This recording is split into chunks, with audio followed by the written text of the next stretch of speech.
هو يوي فرحة أوينيا كل إلهي قارسيي ويلكي الله يفيوي المحسن وحكو صبر إلهي أبي لمجوجين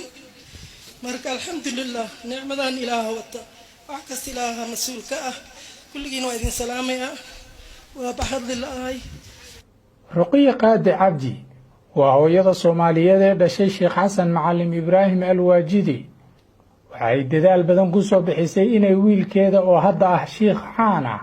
ay barto quraanka kariimka waxay farxad la ooyday markii nasiibku ku simay munaasabada wiilka ay ayada u tahay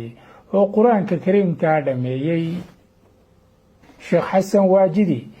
ayaa si kooban inoola wadaagaya dadaalkii guuleystay ee hooyo ruqiya qaadi cabdi aabahii 30 sano ayuu wuxuu joogay ku noolaa Sacuudiga duruuf iyo xawal badan iska jirta adduunka laakiin qofkii soo barbaariyay quraanka soo baray waa hooyadii qaaliga hooyo macaan ruqiya qaadi cabdi lagu magacaabo xasan waxaan xasuustaa xaqiiqatan dugsiga waan nacbana markaan yaraa waxa xasuus mudan in maalmaha kamid ah iyadoo anoo dugsiga u socdo oo meel dhiiqyar inta arkay aan dhax jiiftay aan soo noqdaan dhahooy aniga maanta dugsi ma aadi kari waa dhalka dhan iga wasaqaysan markaas inta iga bedeshay dharkeena iyo dhar kale cusub ii gelisay i garaacday gacanta i qabatay macalinka ii geysay bulshada Soomaaliyeed ayaa muddooyinkii dambe ku soo badanaysay dalka Turkiga waxaa jira xarumo daboolay baahiyaha ay qabeen oo ay ugu horeysay in ubadka la baro quraanka kariimka iyo dhaqanka suuban ee ay jidaysay diinta islaamku xarunta alwaajida ee barashada quraanka waxaa ka faa'iideystay bulshada Soomaaliyeed ee ku dhaqan xaafadda Kajoran ee magaalada Ankara iyadoo ay wax ku bartaan arday kala duwan waxaa munaasabad dhiirigelin loogu qabtay xarunta dugsigaasi Sikariya Xasan Macallim Ibraahim oo dhameeyay quraanka kariimka xarunta barashada quraanka ee alwaajidi waxaa sidoo kale ardayda dhigta ay guulo taariikhiya ka soo hooyeen tartano kala duwan oo lagu qabtay gudaha dalka Turkiga iyadoona dugsiga aad ku arkaysid qaar ka mid ah shahaadooyinkii ay gudoomeen bal aynu jaleecno Juwariya Macalin Xasan oo ah gabadh aad u daayar isla markaana inoo akhrinaysa aayada quraanka kariimka ka mid ah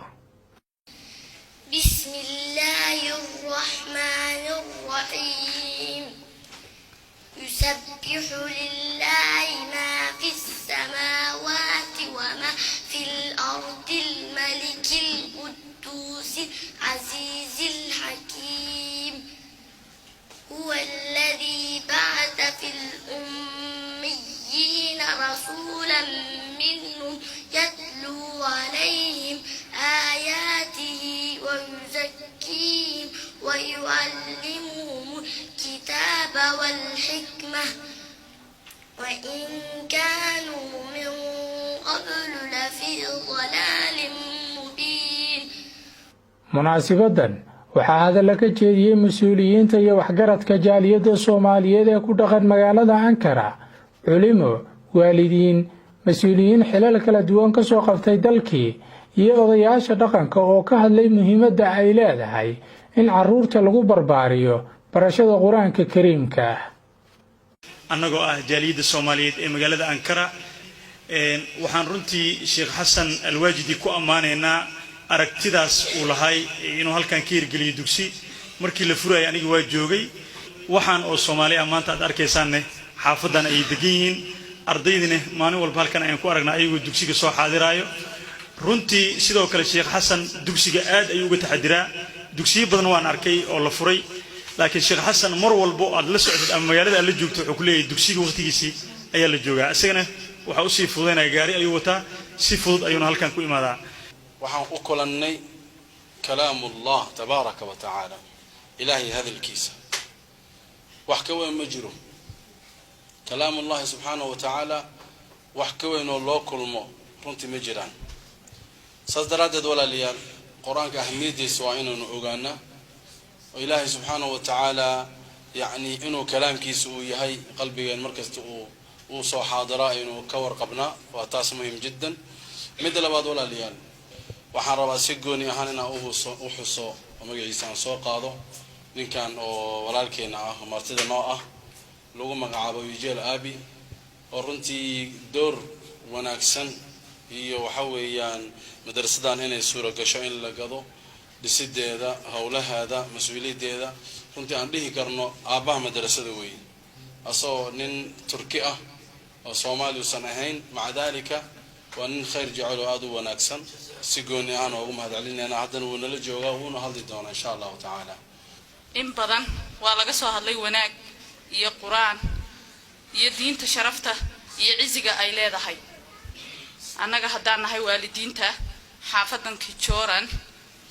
waliba yeela maxallisi waxaan u sheegayaa maamooyinka iskuulka isagoo iskuul uu yahay ilmaha markii diinta lagu barbaariyo oo diinta uu wax ka fahmo inuu wixii kale ee waxbarasho ay u fududaanayso ilmaha in uu sajeclaysanin culumta kale ama waxa kale ee diinta lagu ababiyo tiirka nolosha ay diinta tahay hadii aan nahay islaam ilmaha tarbiyada la baro xilliga dugsiga loo dhiirigeliyo xilliga quraanka akhri la yiraahdo inta la dhihi lahaa iskuulka buugiisi aaway layligii lagu soo diray iyo waxyaabahaas inta lagu mashquulin lahaa ilmaha hadii uu diinta fahmo waxbarashada kale way u fududaanaysaa markasta waxaan hooyooyinku u sheegayaa in ay ilmaha tarbiyadooda xagga diinta ay aad ugu ababiyaan inta waa iga waano ilaahay waxaan u baryayaa ilaahay islaamina ka dhigay oo islaamhayna ka dhigay turka keenaysu keenay oo ha keenaysu u keenay diinta inuu ku alhaamiyay dumarka halka jooga dumar badan oo Soomaaliya jooga dayac badan waa ka nasiib badan yihiin wax xalaal lagu guursaday weeyo oo waalidkood bixiyay caruurtoodina waa aragnaa sheekh waajid oo adiga hadda gaar ahaan baa lagu ishu kugu soo eegaysaa xamdiga ilaahay bas kale laakiin ogaada waxaynu ku nahay wixii wax la baro oo wax noqda dumarow ogaada nabi maxamed idinka dhalay nin fiican idinka dhalay hadda tuugana idinka dhalay laakiin tan tuuga dhalaysa nin xun baa ka dhalay iyadu ma dhasheen marka ilaaha waxaan ka rajaynayaa qoomiyad fiican baynu nahay oo burburtay oo baabaday 30 sano magaceenu mugteeni waa la waay magicii ha ku soo noqdo turkiga Soomaaliya ha isku raacdo hamidowdo marka qofka kitaabka ilaahay xifdiya ma kitaabka ilaahay kaliya waxa weeye lama hayo qof kitaabka ilaahay xifdiyo oo isagoo xaafida jaamacad bilaabay oo midday doonto ha noqoto medicine ha noqoto engineering ha noqoto aan waxa weeye ka gelin qaybaha hore ka gelin lama hayo quraanka ilaahay wuxuu ku sahlaa waxbarashada kale oo dhan buu ku furayaa marka aan soo gaabiyo waxa weeye in ilmaha lagu la dadaalo in ay quraanka xifdiyaan sidii hadda sheekhu sheegay waxyaalo badan ka ilaalinaysa waxay kaloo u furaysaa waxbarashada kale oo dhan ay u furaysaa haday luqadda haday ingiriis marka in lagu la dadaalo aad bay u fiican tahay innaga hadaynu Soomaalinahay aad baynu ugu dadaalnaa inagoo kale waxa la mid ah waxa carabaha kalena Marookaanka oo baalkii niman kale Mauritania saasoo kala looxa quraanka loogu barta waad aragteenoo culumma masaajidooda ka soo baxday xajka intay timid baa dib la yiri uma noqonaysa ilaahay waxaan baryaynaa waxa weeye dadkii ku dadaalay in ay ilmahooda keenaan oo kitaabka ilaahay baraan iyo dadkii iyaguna ku dadaalay meeshii ay ku baran lahaayeen iyo siday u baran lahaayeen ku dadaalay intaba in uu waxa weeye oo miisaankooda xasanaadka ugu kabo adduunyadan waa laga tagayaa marka koowaad munaasabada hadda halkan fadliga la keenay soo keentay waxa weeye ardagaas quraanka xifdiyay marka hore isaga oo baano hambaliyaynaaya waxa leeyahay ilaahay ku anfaco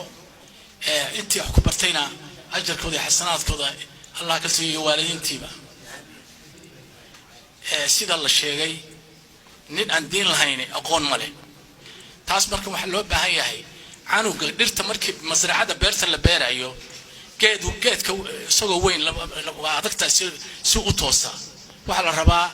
diinta sida haddaas Soomaalida hadda ay badi Ilaahay ba subhanahu wa ta'ala waliba intii 30 sano u dhameeyay nasri ba Ilaahay siiyay anigu caalamka waa si fiican baan ula socdaa meel badan oo caalam islaami waa maray sida Soomaalidu diinta ugu dadaasho ama maanta ay yani levelka ay kaga jiro aqoonta diinta فيلم ما يوايري دولة عربة من هايو ibir laakiin maanta meel ilaahay fadliya ayay ku jirtaa laakiin maxaa loo baahan yahay in alladina aamanu wa amilu salihati iimaan kaliya ma aha diintan quraankan xifdiyay amal in lagu darsado way وسكتة حفص دون قطع لطيفة على ألف التنوين في عوجا بلا وفي نون مراق ومرقدنا ولا مبران والباقون لا سكت موصلا ومن لدنه في الضم أسكن مشمه ومن بعده كسران عين شعبة اعتلى وضم وسكن ثم ضم لغيره وكلهم فيها على أصله تلا وقل مرفقا فتح مع الكسر عمه وتزور للشام كتحمر بصلا وتزاور التخفيف في الزاي ثابت وحرميهم ملئت في اللام ثقلا بورقكم الإسكان في صف حلوه وفيه عن الباقين كسر تأصلا وحذفك للتنوين من 100 شفا وتشرق خطاب وهو بالجزم كملا سكريا حسن معلم إبراهيم oo dhameeyay quraanka kariimka isla markaana loo qabtay munaasabada ayaa guddoonsiiyay macalinkiisa baray quraanka hadiyadu ugu tala galay sidoo kalena waxa dhankiisa hadiyado kala duwan oo dhiirigelin la guddoonsiiyay Sakariya Xasan Macallim Ibrahim